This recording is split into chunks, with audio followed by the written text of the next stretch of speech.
अज़ीज़ दोस्तों, बुज़ुर्गों, भाइयों, बिलख़ुसूस हज़रात उलमाए किराम, क़िबला मुफ्ती साहब, दोस्तों, इस्तक़बाल रबीउल अव्वल शरीफ के ख़ूबसूरत उन्वान के साए तले अल्लाह ताला ने हम सबको यहाँ जमा होने का मौका दिया है।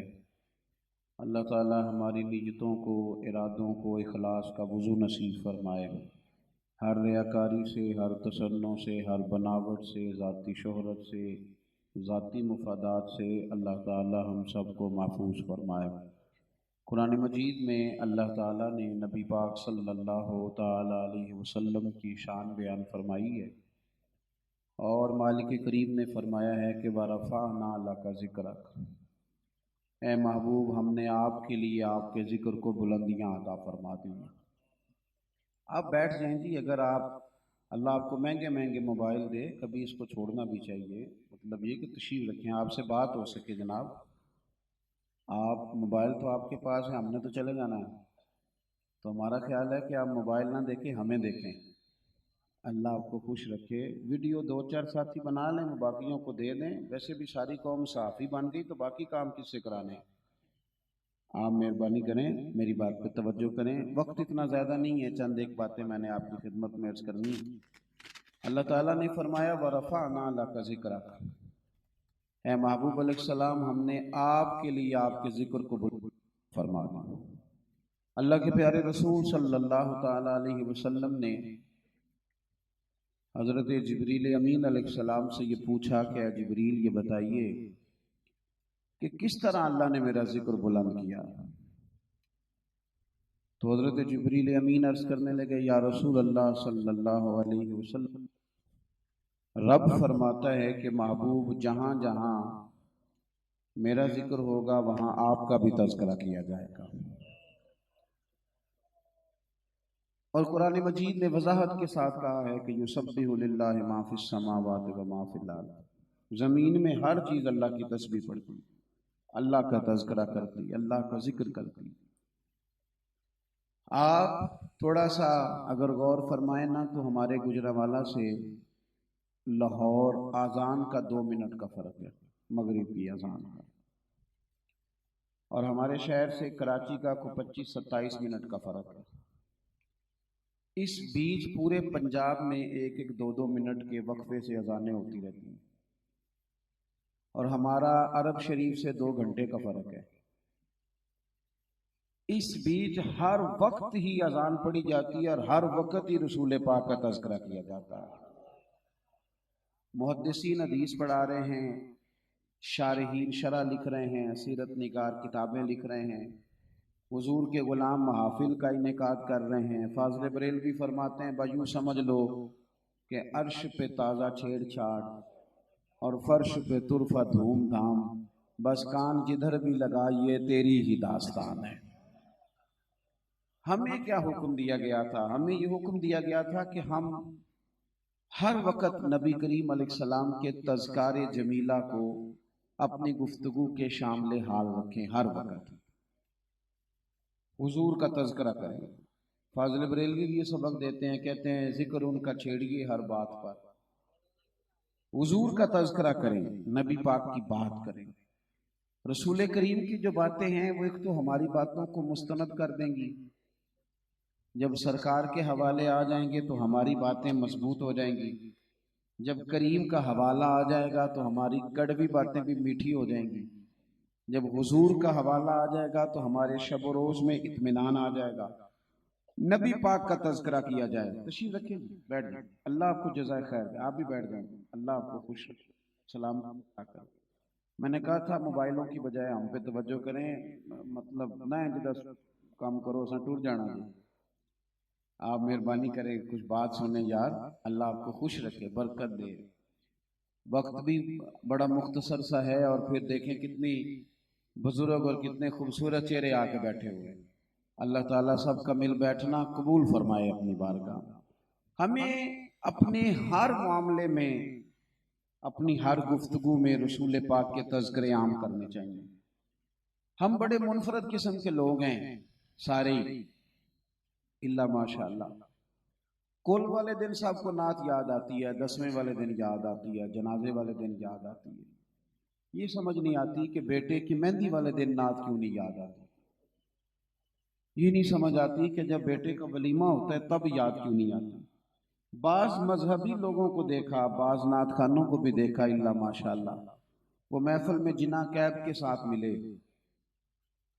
और वेस्टकोट के साथ मिले, और किसी वलीमे के मौके पे जाने का उनका अंदाज देखा तो रंग ही बदल गया। और भाई आपका तारुफ ये है कि आप हुजूर के सना खां हैं, तो आप महफिल भी हैं, महफिल में भी हैं, तो फिर भी मदीने वाले के सना खां हैं। और आपको किसी सरकारी तकरीब में बिठा दिया जाए तो फिर भी आप हुजूर के सना खां हैं। हर जगह अगर मेरे भाई महफिल की मीटिंग में हम हुजूर को याद करते हैं, तो जिस वक्त अपने बच्ची और बच्चे के दिन तय करते हैं ना शादी करने के लिए, उस वक्त भी नबी पाक को याद करना चाहिए। और जिस तरह सारे मशवरा देते हो ना कि फलाने की नात हो जानी चाहिए महफिल में, फलां की तिलावत हो जाए, इसी तौर ये भी मशवरा होना चाहिए जब सारी बरादरी बैठी होती है बच्ची के दिन तय करने, मैरिज हाल फलाना बुक करा लो, तारीख वो वाली रख लो, फुफो नाराज है तो जरा उसको मना लो, ये सारी बातें हो रही होती। अल्लाह करे कुछ सियाना बोल के कहे कि जरा ये भी याद कर लो कि मदीने वाले का क्या तरीका है शादी के मसले में, क्योंकि हुजूर ने तो कहा निकाह मिन सुन्नती, निकाह तो मेरा तरीका है। अल्लाह करे उस वक्त भी हुजूर की याद आए और कोई बरादरी का बड़ा सियाना हाजी नमाजी उस महफिल में भी बोल के कहे कि भाई बैंड बाजा ना बजाना, शोर शराबा ना करना, लड़कियों की मूवी ना बनाना, औरतों के हाथों में फूल दे के उन्हें न खड़ा करना कि वो शादी वाले दिन लड़कों पे फूल फेंके, कोई ऐसी बुरी रस्म ना करना। उस दिन भी तो चाहिए ना हुजूर का तज़किरा करें, इसलिए कि हमें तो ये कहा गया है कि जिक्र उनका छेड़िए हर बात, हर मकाम पे हुजूर की याद, हर मकाम। आप बड़े सवाल जवाब करते हैं, बड़े सौदे करते हैं, बड़ी बातें तय करते हैं, थोड़ा सा पूछ लिया करें दोस्तों से जो मिलाद का इनकार करते हैं। आप उनसे कहें कि मैं तो गया था महफिल मिलाद में, वहां तो सबसे पहले कुरान पाक की तिलावत हुई है, उसके बाद नात शरीफ पढ़ी गई है, फिर एक मौलाना ने किताब सुन्नत में बयान किया है, उसके बाद सलाम हुआ है, फिर दुआ हुई है, फिर मुसलमानों को खाना खिलाया गया है। आप इनकार करने वाले से पूछ लें कि मियाँ बता इनमें से कौन सी चीज नाजायज है, वो निकाल देते हैं। गौर नहीं किया मेरी बात पे। भाई कुरान शरीफ पढ़ना चाहिए कि नहीं? मैं तो ये चंद अज्जा हैं मिलाद शरीफ के, नात शरीफ है, तिलावत है, उसके बाद वाज़ो नसीहत है, फिर सलाम है। तो ये काम तो हमें शौक से करने चाहिए थे, इस पर तो हमारी तवज्जो ज्यादा होनी चाहिए। तो इस पर तो इतना ज्यादा जोर होना चाहिए था कि ये हर जगह हो जाता, हर बस में हो जाता, हर घर में हो जाता, ताकि ज्यादा से ज्यादा लोगों तक पैगाम पहुंच जाता था। अब ये कि महफिल मिलाद में तिलावत कुरान पाक होगी, और आपको पता है नबी करीम अलैहिस्सलाम के साथ जो चीज आई है वो कुरान पाक आया है। फिर गौर करें मैंने क्या कहा, कद जाकुम मिनल्लाहि नूरुन व किताबुम मुबीन, तुम्हारे पास नूर आया और किताब मुबीन आई। आपकी महफिल मिलाद में तिलावत होनी है। हमारा हर नकीब खड़ा होकर कहता है सारा कुरान ही हुजूर की नात है, हर खतीब खड़ा होकर कहता है सारा कुरान ही हुजूर की नात है, नात खां भी कहता है सारा कुरान हुजूर की। तो फिर उससे गुजारिश करनी चाहिए ना कि भाई अगर सारा कुरान हुजूर की नात है तो चल पढ़ना चाहता है, फिर तो भी शुरू करना। भाई आपने तो एक आयत भी नहीं पढ़ी और शेर भी आपने वो पढ़े जो मुस्तनद शुअरा की नहीं, हमने ऐसी बातें कर दी जो अहले सुन्नत के मुसल्लमात ही नहीं। तो आप तो कह रहे थे सारा कुरान ना तो कुरान पढ़ो ना। आपसे भी शिकवा है, इज्तिमा से भी, मुख्तलिफ नातों के रुके भेजते हो, महफिल मिलाद में ये रुका क्यों नहीं भेजते कि कारी साहब सूरत रहमान सुनाए? ये रुका क्यों नहीं भेजते कि सूरह बद्दुहा की तिलावत करें? ये भेजा करें ना रुके के सूरह मुजम्मिल पढ़े। कुरान मजीद महफिल मिलाद में पढ़ा जाए। सारी दुनिया तारीफ करती है, हुजूर की करती रहेगी, पर जो बात चेहरा बद्दुहा में रब ने कर दी है, और जो जुल्फे बल्लैल कह के अल्लाह ने कर दी है, और जो हुजूर के सीने को अलम नशरा कह के रब ने नात बयान कर दी, वो कोई बयान कर सकता? तो मिलाद की महफिल में कुरान पाक का खास इस्तेमाल किया जाए, खास शौक के साथ। और जरूरी नहीं कि आपको 40,000 वाला कारी मंगाए। आपका इमाम जो कई नस्लों से आपको कुरान पाक पढ़ा रहा है ना, उसी को खड़ा करें और उसे कहें कि आप जनाब पढ़े। कोई एक फूलों का हार कभी कभी उसके गले में भी डाल दिया करे, फायदा ही होता है, कोई नुकसान नहीं। उसको कहें कि कुरान मजीद की एक सूरत तिलावत करें और फिर उसका तर्जुमा सादा, उसके बाद नात शरीफ होगी। ना तुम्हारा ज़ौक है, ना तुम्हारा ईमान है। हजरत अब्बास बिन अब्दुल मुत्तलिब रज़ी अल्लाह ताला उन्होंने कहा, या रसूलल्लाह आपकी नात पढ़ूं? हुजूर आपकी नात पढ़ूं? तो हुजूर सादा भी कह सकते थे, पढ़ो। या रसूलल्लाह नात पढ़ूं? तो हुजूर फरमाने लगे, पढ़ो, अल्लाह तुम्हारे दांतों को सलामत रखे। कितनी बड़ी दुआ है नात के लिए, कितनी बड़ी। आपने नाराज नहीं होना, गरीब गरीब लोगों के जिम्मे हमने नात लगा दी। गरीब गरीब अमीर का बच्चा तो अंग्रेजी पोएम याद करता है, भाई उसे नात याद कराओ हुजूर की, नबी पाक का तज़किरा उसे याद कराओ। आप खुद भी नात पढ़े, आपके बच्चे भी नात पढ़े। आपकी जुबान पर जब नातें आएंगी तो हुसन आएगा। और नात किसकी पढ़नी? आला हज़रत फाज़िल बरेलवी की लिखी हुई, मौलाना हसन रजा की लिखी हुई, डॉक्टर इकबाल का कलाम पढ़े, पीर मेहर अली शाह रहमतुल्लाह अलैह का कलाम पढ़े, बुजुर्गान दीन का कलाम पढ़े। मुस्तनद मतलब वो जो चक्कर हमें दे दिया गया ना, समझ नहीं आती कि नात है कि कव्वाली है, उससे बाहर आए, अच्छी नात। उसके बाद वाज़ व नसीहत होगा, तकरीर होगी। तकरीर में नुक्ते जरूरी नहीं होते कि नुक्ता जी पहली दफा सुना है। तकरीर के अंदर तो ये जरूरी होता है कि बयान करने वाले ने आपको रसूल पाक की कोई बात सिखाई है, आप तक कोई ऐसा पैगाम पहुंचा है जो अमल का रास्ता खोल रहा है। आप हुजूर की सीरत का एक बाब सुने मिलाद में, एक बाब आप रुका दे वाज करने वालों को कि जनाब आज आपने हमें बताना है कि नबी पाक का खानदानी तर्ज हयात क्या है, हुजूर का अपनी घरवालियों के साथ रिश्ता क्या था, अज़वाजे मुतहरात के साथ प्यार किस तरह का था, बच्चों के साथ प्यार कैसा था। हमारे घर तो टूटने पे आ गए, हमें बताया जाए हुजूर की सीरत हमें क्या बताती है। हुजूर की सीरत का एक बाब छिड़े मिलाद में और बताया जाए कि नबी पाक ने जो तिजारत की, आपको पता है सैयदा खदीजतुल कुबरा और भी बड़ी चीजों से मुतासर थी, लेकिन फरमाती हैं बड़े जमाने से मैं तिजारत कर रही थी, करा रही थी, देख रही थी, मैंने हुजूर को तिजारत करते देखा और हुजूर की दयानतदारी से मुतासर हो गई।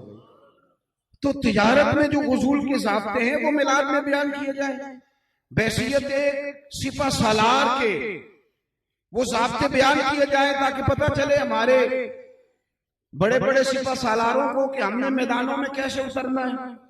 नौजवानों के लिए हुजूर ने जो निसाबे जिंदगी दिया वो बयान किया जाए, उसका उस पर कलाम किया जाए। और आपको पता है ये बात कहना कितनी हसीन बात है, ये तकरीर करना कितना आला काम है, नसीहत कितना करना कितनी बड़ी बात है।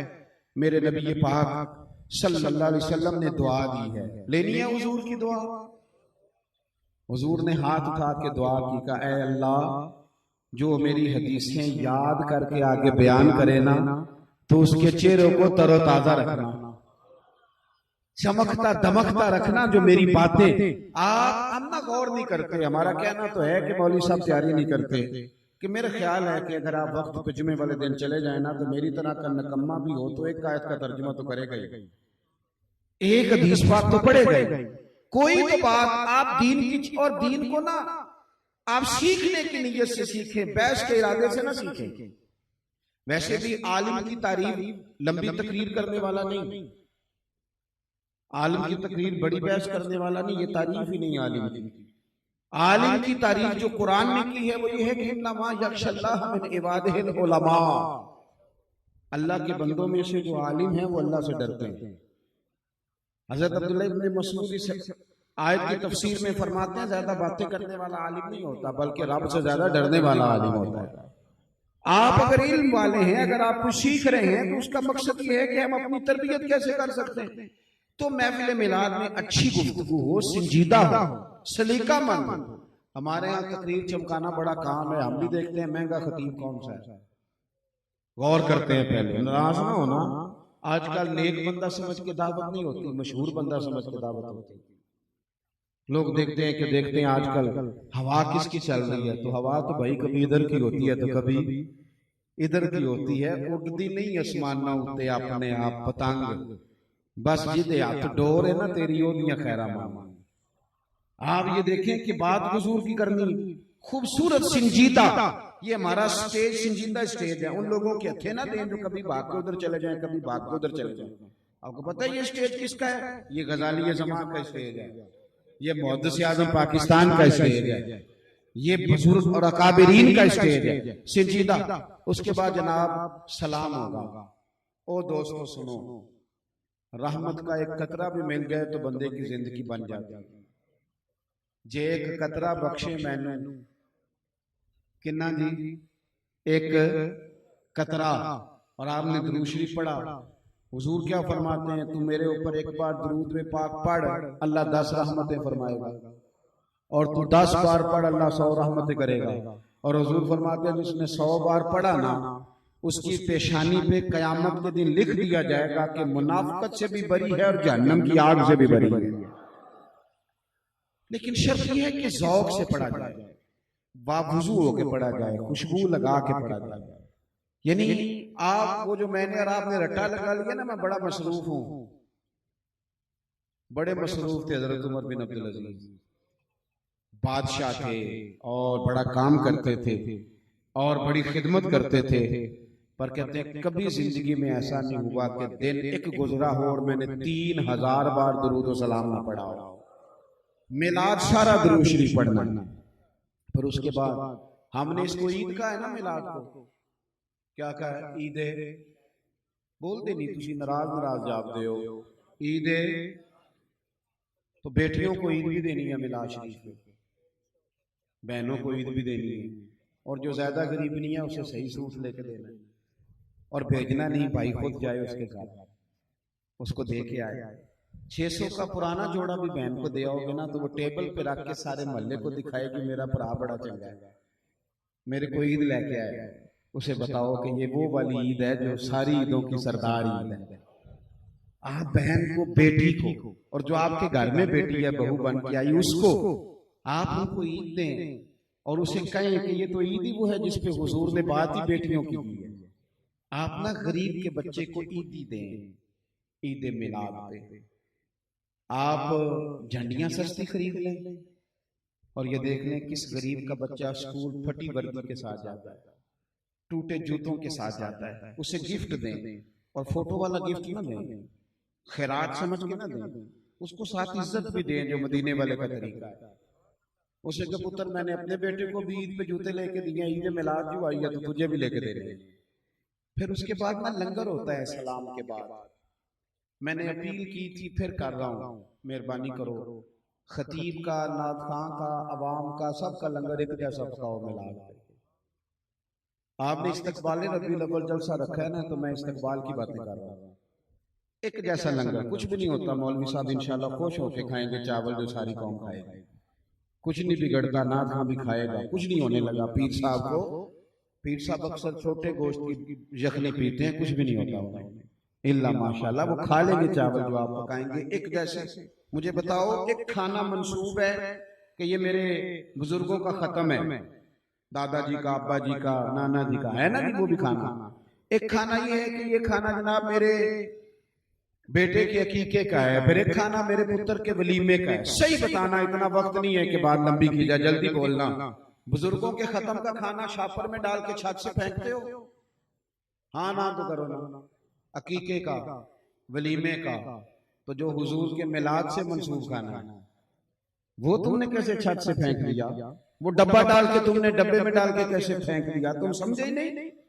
ये कितना एजाज वाला लंगर था, इसी के सदके तो सारा कुछ मिलता था, और ये तुमने ये हाल किया। ओ भाई कुछ लोग हैं जो गोश्त से तंग हैं, दालें ढूंढते फिरते हैं। कुछ आज भी ऐसे हैं कि जिनके घर में चावल वाले गोश्त पक जाएं तो बच्चे बोटियों से लड़ते हैं, मैंने 2 खानी थी, मैंने 3 खानी। काश तू मिलाद का लंगर पकाता और तू ज्यादा बोटियां डाल के पकाता, तो गरीब को बिठा के आराम से प्लेट में तू बोटियां डाल के गोश्त वाले चावल डाल के देता, वो छोटा बेटा भी, सबसे छोटे वाला भी साथ ले आता। 3 साल के बेटे को जिसने 2 हफ्ते में कभी एक बोटी खाई होती है, उसे अच्छा गोश्त मिलता खाने को, तो अपने अब्बा जी से पूछता, अब्बा जी आज की है? तो फिर शायद मिलाद रूह तक उतर जाए। बाप उसे कहेगा, पुत्र आज राज राज के रोटियां खा, आज मिलाद वाले रसूल का मिलाद, आज खाना देखना मिलाद एहसास में आ जाए, मिजाज हसासियत में आ जाए। आप थोड़ा सा इसका रंग को बदले, वही सारी कहानियां, वही नात खां पाल लिए, वही खतीब अमीर कर दिए, वही जनाब आपकी नजरों ने आज, वही जनाब फूल हो। अगर आपने नाराज होना हुआ तो बिस्मिल्लाह हो जाना। क्या बात है कि मिलाद की महफिल में भी गरीब आदमी आगे नहीं बैठ सकता। यहां भी फ्रेंड सीटें चौधरियों के लिए, इसलिए उन्होंने 50,000 चंदा दिए। बेनमाजी आदमी को मेहमान खुसूसी बना लिया। उस शख्स को जिसका कोई दूर दूर तक ताल्लुक नहीं, सिर्फ लाख रुपए की खातिर इतना जुल्म किया नाथ खान ने कि नोटों की दत्ती देख के वो शेर नजर करने लग गया। इस मिलाद में भी अगर गरीब को इज्जत नहीं मिलेगी तो सियासी जलसे में तो उसे पहले भी नहीं मिलती। चौधरी तो पहले भी नहीं पास बिठाता। काश तू बात को समझता और मिलाद का मेहमान खुसूसी वो होता जो फजर के वक्त आके मस्जिद खोलता है। उस गरीब को एहसास मिलता, उसे पता चलता। सुनो ना, हदीस बुखारी में एक बीबी मस्जिद नबी में झाड़ू देती थी, बीमार हो गई। अल्लाह के रसूल तीमारदारी करने जाते। क्यों? मेरे दीन की नौकरी करती है। तूने एहसास ही नहीं दिया यार, तू समझे ही नहीं। इस मस्जिद का, इस महफिल का मेहमान खुसूसी तो वो है ना जिसने झाड़ू दिया, दरिया बिछाई, वो मेहमान खुसूसी है। वो लोग मेहमान खास है जिन्होंने इश्तिहार लगाया, जिन्होंने यहाँ झाड़ू दे के काम किया। उठना फरीदा सुत्या ते झाड़ू दे मसीत। तू सुत्ता रब जागदा, तेरी डाडे नाल परी। हकीकत का सफर करो यारो, हकीकत का सफर। बूढ़ी बीमार हो गई, हुजूर तीमारदारी करते हैं। फरमाया इंतकाल हो जाए तो मुझे खबर करना। ठंड भी थी, रात गहरी भी थी, हुजूर का हुक्म भी था, इंतकाल किसी का हो जाए तो जल्दी तदफीन कर दो। सहाबा कहते हैं हमने इत्तला देना, तकलीफ जाना, जनाजा पढ़ के दफन कर दिया। ओ संगियो, जो मस्जिद की ड्यूटी करे, जो दीन की नौकरी करे, जो गरीबी में भी हुजूर के मिलाद की महफिल में पीछे पीछे भी तुझे नजर आए, पर हर महफिल में आए, हर महफिल में आए, जो जुलूस में हर में नजर आए पर पीछे आए। एहसास तो देखना, बीबी झाड़ू देती है, झाड़ू देती है वो, लेकिन दीन से रिश्ता तो है ना। हुजूर सुबह तशरीफ लाए तो सारा कुछ जानने वाले रसूल पूछते हैं, तुमने मुझे बताया क्यों नहीं?